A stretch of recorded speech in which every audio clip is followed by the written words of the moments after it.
Hi there. Just before this video starts, I wanted to briefly explain what it is. About a week ago, we launched our first new channel in 2 years, Extremities. It's about why and how the world's most remote settlements exist, told with stunning visuals and exclusive interviews from these places. What you're about to watch is the first episode. It's about Little Bay Islands, a town that, for complex reasons, ceased to exist after December 31st, 2019. At the end of this, I'm not going to ask you to go sign up for CuriosityStream or to check out HelloFresh or anything. I'm just going to ask you, if you enjoyed this, to go subscribe to the Extremities channel and check out the 2 other videos there, because this is the only one that will ever go up on Wendover Productions. With that, please enjoy the video. At 5 p.m. on December 31st, 2019, the MV Hazel McIsaac pulled away from Little Bay Islands. On board were the last few holdouts of those who had called the tiny island hamlet home. This would be the final time that the town's regular ferry service pushed off from the rustic collection of snow-dusted crimson, off-white, and beige saltbox homes. As it exited the protected harbor, the permanent population of Little Bay Islands plummeted from 54 to just 2. For those on board, and the 2 still standing on shore, the weight of the moment hung heavy in the air. Mike Parsons, who along with his wife Georgina decided to stay, said of the final days that a, quote, palpable sadness had enveloped the islands. Although an all but inevitable conclusion, leaving hurt. Because there's nowhere, there's nothing else there, but the still people got, for the love of the land where they're born on, there's... As the ferry cut through the low-hanging fog and faded away in the evening's dying light, and as the 2010s faded from present to past, a tiny town on a couple tiny islands closed a chapter of its story that had begun some 200 years prior. What was once a boomtown gone bust was now all but a ghost town. That day, electricity that had powered the H.L. Strong Academy, Aunt Edna's B&B, the 2 churches, and the dozens of hardly built homes wrapping around the harbor shut off. Unopposed by streetlights and the hum of habitation, night and its accompanying quiet settled over the town of 2, and Little Bay Islands became the 8th remote community in Newfoundland and Labrador this century to permanently relocate. The abandonment of Little Bay Islands, and the reason this small settlement existed in the first place, is enmeshed in the intertwined history, politics, and economics of the North Atlantic, all of which, across centuries of European settlement, have revolved around a rather nondescript fish. By the 2010s, Little Bay Islands, a name left plural to acknowledge the community straddling of both Little Bay and Mac Islands, was on its last leg. At its height, more than 500 called this small but bustling town nestled between the lush forest and rocky coast home. What brought people to Little Bay Islands and the coast of Newfoundland had little to do with what was on land, but rather what swam in the surrounding waters. But the reason why settlers, predominantly from Europe, came to Newfoundland and Labrador and populated the outports was because of the proximity to this lush resource of wild fish. And that continues to be the case. Beginning with the Paleo-Eskimo peoples arriving around 1000 BCE, then followed by the Little Passage peoples 2,000 years later, indigenous hunter-gatherer societies were the first to recognize the wealth of Newfoundland's teeming coasts. Not long after the Little Passage peoples had arrived, though, these waters became a bit busier. Northern and Western Europeans were next to identify the region's oceanic potential, and unlike contemporary explorers, they weren't there for God, but for cod. Simply put, Cod, when in my time I grew up and previous to that, cod was king. Cod's prominence, its centrality to life in Little Bay Islands and Newfoundland more broadly, spans well beyond Wilfrid's lifetime, going back not just generations, but centuries. When Norse sailors landed on Newfoundland hundreds of years prior to Columbus's crossing, they skirted from one cold, barren shore to the next with little more than the prevalent, easy-to-catch, high-in-protein fish to fill their caloric needs. For the Europeans that followed, cod didn't just represent a calorie-dense source of sustenance, but a resource with which they could turn a profit Although British and Basque fishing ventures kept tight lips about their favorite spots, it's likely that enterprising vessels cut across the Atlantic alongside and even before Columbus and John Cabot in the 1490s. Once Cabot had come across Newfoundland, though, the secret was out, as the explorer exclaimed that these faraway waters were so well stocked that all one had to do was stick a basket in the ocean and it'd fill with fish. While the European explorers carried with them a penchant to exaggerate, Cabot's description of fishing in the Northwest Atlantic maps rather accurately onto the disposition of the Atlantic cod. An omnivorous bottom feeder, cod are both perpetually lethargic and ceaselessly hungry, and as such, gladly take bait and don't put up much of a fight once on a line. Properly treated, cod keeps, too. And cod, one thing about cod, was all salted, put under salt back there then. So, I mean, you could keep it for a long, long time, year, 2 years, 3 years if you want to. I don't know how long you could if you really need it. But usually it was caught, split, and salted, and then taken back to England and Portugal and Spain. Countries that, as Catholic, were eager to find alternatives to warm-blooded meats during Lent. As the fish gained popularity across Europe, becoming a staple in markets in the 1500s, and appearing in the pages of Cervantes' Don Quixote, Zola's The Belly of Paris, and Dumas's Le Grand Dictionnaire de Cuisine, European settlements took root along the rocky shores of the continent's northeastern coast. These hardy, self-reliant coastal communities, now known as outports, drove the growth of Newfoundland from the 1700s onwards. Built on and around the water, Little Bay Islands, only accessible by boat, angling out at the rich waters of the Notre Dame Bay and the Grand Banks beyond, but hugging the fragmented and protective coast of Newfoundland, was the quintessential outport. The earliest census of Little Bay Islands dates to 1825, but some locals like Wilfred Bartlett believe that British fishers may well have established year-round habitation on the islands decades prior. Whether settled in the 1820s or the 1720s, Little Bay Islands embodies the era of fish-fueled European expansion. And without an abiding climate or much in the way of arable land for agriculture like its southern relatives off of Cape Cod, Little Bay Islands, from its inception, would remain a strictly ocean-oriented economy. From the 19th century to the mid-20th, Little Bay Islands enjoyed a period of blissful stasis. By 1950, the town, along with the rest of Newfoundland, had become a part of Canada, had added a few more salt box homes, a couple new processing plants, and was sheltering more modern boats in its harbor. But still, Little Bay Islanders went out each day to work their corner of the cod industry. At day's end, they picked their kids up from the schoolhouse and headed over to their local union meetings. When they had a chance, they caught up at the Poacher's Lounge for a drink. When they made it to the weekend, they headed to the crowded grocery stores and crammed into the town's 2 churches. When winter turned to spring, they planted root vegetables in home gardens, awaiting the peak summer fishing season. And when they tired after a long career, they handed their work off to their children. At mid-century, Little Bay Islands still happily revolved around the same industry it always had. But while change isn't always continuous, it is inevitable. And soon, intruding engines of change showed up right offshore. It came in the shape of a 280-foot British Fairtree trawling vessel appearing off the coast of Newfoundland in 1951. Alongside an invading fleet of smaller trawlers from across Europe, the Soviet Union, and Japan, this would change cod fishing forever. While outsiders weren't new, as fishers from as far as Portugal seasonally visited Little Bay Islands, the technology was. Then, all of a sudden, the draggers got involved where you could drop a net over the stern of a boat or over the side for side trawlers and go out and drag the bottom over, and whatever is in front of that net certainly comes up. There's nothing left. And not only were we taking a lot of cod, but we were taking a lot of bycatch too, because, I mean, if you wanted a load of cod and there's other things in there, you just throw that back in the ocean dead. In just a decade, traditional methods used by local fishers for generations, hook and line, nets, cod traps, were superseded by floating cities capable of hauling up tons of fish and flash freezing them, all while still at sea. At the same time that massive ships consolidated the fishing industry, politicians sought to consolidate Canada's coastal population.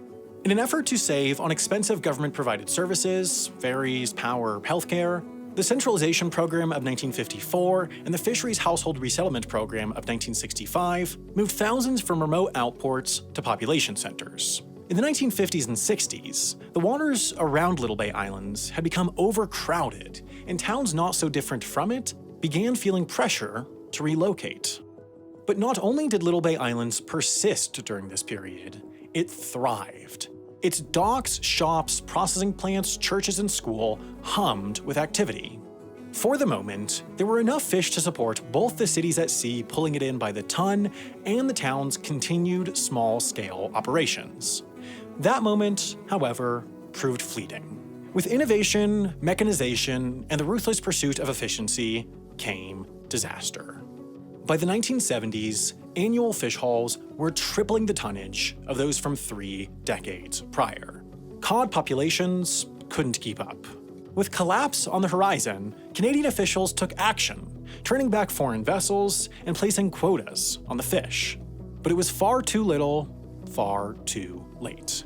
By 1990, in some spots, one could hardly find the fish at all. Because I fished up Labrador Coast, 500 miles north from where I lived, and they had a moratorium up there for 2 years, couldn't get a cod to eat. But, there's, like I said, nobody listened. In 1992, the Canadian government banned nearly all cod fishing. The moratorium aimed to revive the stock over the course of a few years. Today, nearly 30 years later, the moratorium is still in place. The collapse of the cod industry put Little Bay Islands in an impossible position. The town is, in many ways, a picture-perfect fishing community. Little Bay Islands is one of the most beautiful communities around. It's a beautiful harbor there. In fact, there's 2 inlets there. You can get small boat one end and big boats through the other. It was an island off a harbor, that's what it is. And there's no odds how bad the weather gets, it's still sheltered. And I guess that's one of the reasons why it's not a very big island. People had to go off the island and get enough wood to keep their stoves going and for shipbuilding, that kind of thing, because according to islands out there, it was a small island. But it was located to the fishing grounds, so that was the main thing. Now, though, the most important fish was gone. As an industry, fishing didn't line the pockets of Little Bay Islanders, it didn't create massive financial wealth, but it did support a unique way of life.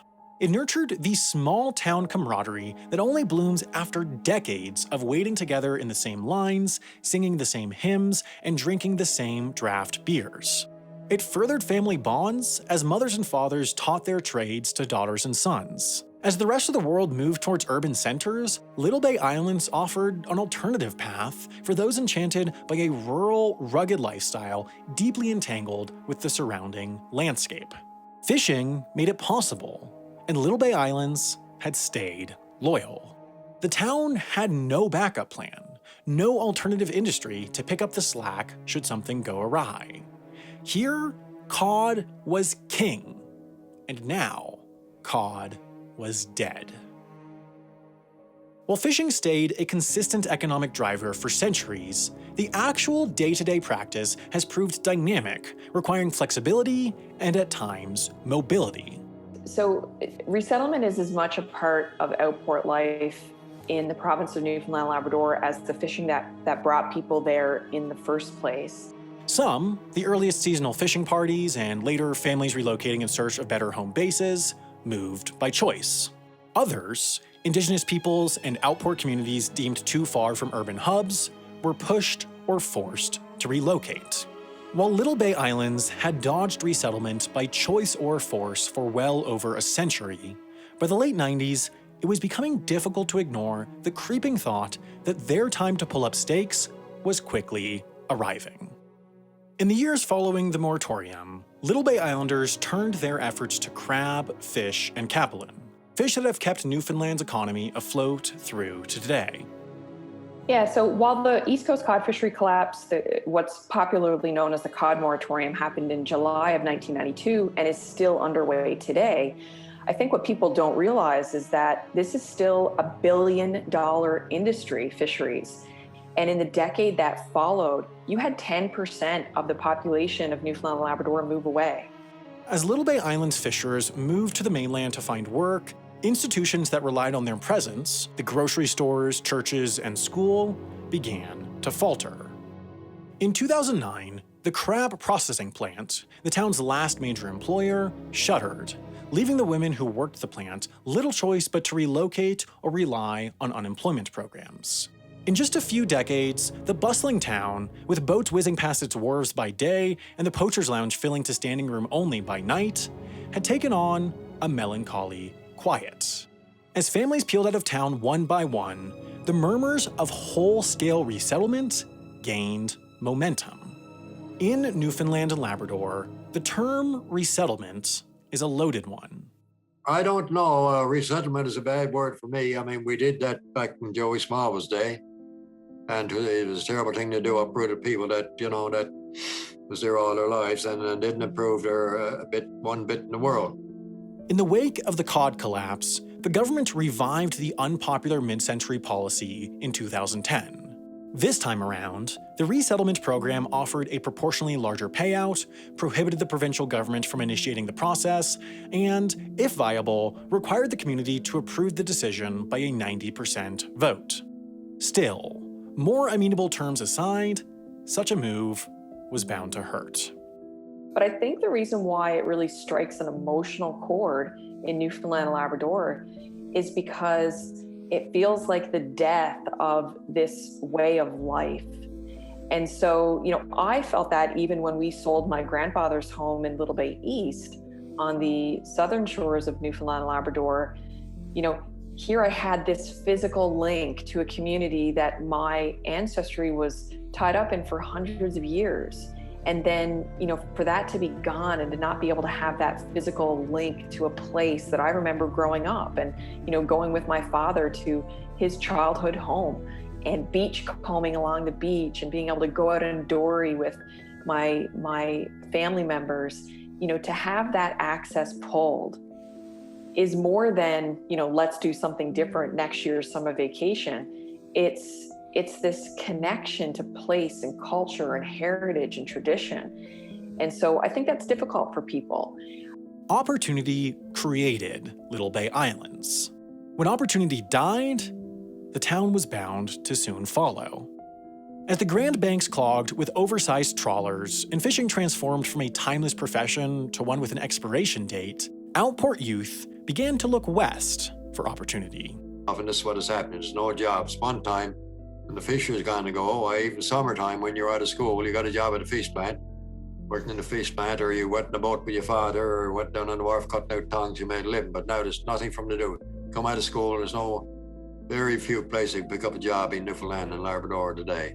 In many cases, their own families urged them to move on. Absolutely. I mean, my grandfather was the last fisherman in our family, and that wasn't by accident, that was by design. My grandfather and my grandmother wanted to make sure that their 4 boys had an education, and certainly Newfoundlanders and Labradorians are all educated, whether that's on the land and sea or in a classroom. But they very much wanted their 4 boys to receive a classroom education and to go on and have careers that allowed them to leave the outports. As the hope that the fishery would soon recover faded, Little Bay Island's families and youth made their way to the mainland, leaving behind an aging population deeply tied to the landscape, but unmoored from economic opportunities and far from medical services. With the processing plant shuttered, the school empty, the local bar dry, the fire department closed, and the town doctor long gone, Little Bay Islands in 2015 was a shell of its former self. For the 95 aging full-timers, 45 minutes away from medical facilities and grocery stores, assuming fair weather, the time had arrived to put resettlement up for a vote. The result? 85 votes for, 10 against, missing the required 90% benchmark by 0.53%. 4 years and 0 miracles later, they voted again. This time, it was unanimous. Little Bay Islands would resettle. In the months following the vote, Little Bay Islanders soberly planned their next move, packed their belongings, and, in some cases, converted their homes to operate off-grid, anticipating summer visits. In addition to the $250,000 Canadian Little Bay Islanders were to receive for relocating, they retained their property. Gone, though, were the costly government-supplied amenities. No more power, no more snowplowing, and no more ferry service. Those with unwavering bonds to the place where they grew up, where they raised families, where they felt at home, would be back. But it wouldn't be the same. It couldn't be. As the MV Hazel McIsaac disappeared into the December night, and the Parsons ducked back into their newly off-grid home to ring in the new year, Little Bay Islands entered an era both foreign and familiar. Over were the centuries of permanent settlement and decades of direct connection to mainland Canada. Returning, though, was the remoteness and self-sufficiency that defined the Outport's earliest days, a uniquely disconnected way of life that drew many to the islands in the first place. In recent years, seasonal visitors, sea kayakers, photographers, authors, and artists have descended upon the striking landscapes and quaint coastal communities of the likes of Little Bay Islands. But fishermen like Winfred Bartlett and grandchildren of fishermen like Jen Thornhill Verma aren't yet ready to agree to the devil's bargain that tourism presents. My family still lives there. As much as I'm proud that people go there to visit, I want people to go and stay for a long time, not just a good time. Staying for a long time, though, requires a healthy fishery. A healthy fishery requires something that Newfoundland Outport communities can't procure on their own: future-forward, stringent, protective fishing policy at the national and international level. Outports today, while built on a foundation of enterprising and independent spirit, bend to global forces. But then again, Little Bay Islands, and outports like it, have always been at the mercy of economics and politics well beyond their wharves, spanning the northern Atlantic and beyond. It's likely too late for Little Bay Islands, but this doesn't have to be the end for outports. The lesson of Little Bay Islands is not that these places' rural, small-town lifestyle can't exist. Instead, it's that it can't exist in a vacuum. While proudly independent and situated well on the periphery, their survival of these extremities hinges on their relationships and ties to the center. And while the people of outports get to decide when they resettle, it's much larger forces that will decide if they have to. I really hope you enjoyed this video. As a reminder, this was the pilot episode of our new channel, Extremities, and this is the first and last ever episode of Extremities that will go up on Wendover. So, if you enjoyed this, please go subscribe to Extremities at the link in the description to get all of our future videos.